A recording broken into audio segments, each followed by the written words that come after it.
साताऱ्याच्या बोर्णे घाटामध्ये दरड कोसळलेली आहे। ठोसेघर धबधब्याकडे जाणाऱ्या रस्त्याला बोर्णे घाटामध्ये भली मोठी दगड रस्त्यावर आलेले आहेत। हे भले मोठे दगड रस्त्यावर आलेले आहेत आणि सध्या या घाटातून छोट्या वाहनांसाठी एकेरी वाहतूक धीम्या गतीने सुरू आहे। प्रसिद्ध ठोसेघर धबधब्याकडे जाणाऱ्या रस्त्यावर बोर्णे घाटामध्ये आज पहाटे मोठी दरड कोसळली। अनेक मोठमोठे दगड या ठिकाणी पडलेले आहेत आणि या दरडीमुळे आता साताऱ्याकडून ठोसेघर धबधब्याकडे जाणारा रस्ता मोठ्या वाहनांसाठी बंद करण्यात आलाय।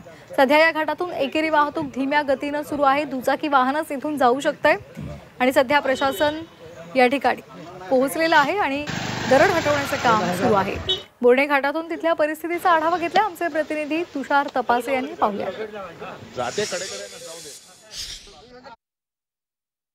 ठोसेघर रस्त्याला बोर्णे घाटामध्ये मोठमोठे दगड हे रस्त्यावर आलेले आपल्याला इथं पाहायला मिळतात। खरं तर पहाटेच्या सुमारास ही घटना घडलेली आहे। या ठिकाणी मोठ्या दरडी या खाली कोसळल्याचं आपल्याला पाहायला मिळतंय आणि खरंच त्याच्यामुळं इथं आता एकेरी वाहतूक जरी आता छोट्या वाहनांची सुरू असली तरी मोठी वाहनं जी ट्रक असतील किंवा बसेस असतील या जाऊ शकत नाहीये। हा घाट जो बोर्णे घाट आहे हा नेहमी खचत असतो आणि त्याच्यामुळे प्रशासनानं या ठिकाणी खरं तर हा घाटची दुरुस्तीचं काम चालू केलं होतं। मात्र पाऊस वाढला, ह्या 2-3 दिवसामध्ये जो काही मुसळधार पाऊस या भागामध्ये झाला होता त्याच्यानंतरनं या ठिकाणचं त्या दरडी कोसळायला सुरुवात झाली होती।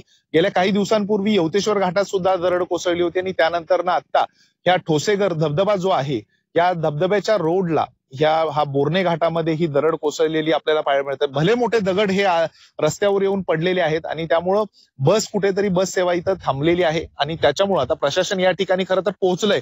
पण एवढे मोठे दगड काढण्यासाठी यंत्रणा जेवढी म्हणावी तेवढी अजून या ठिकाणी आलेली नाहीये। थोडा वेळ लागेल, मात्र काही वेळानंतर हे दरड हटवली जाऊ शकते आणि त्याच्यासाठी प्रशासनानं आता प्रयत्न इथं सुरू केल्याचं आपल्याला पाहायला मिळतंय। तुषार तपासे, झी मीडिया, बोर्णे घाट, सातारा।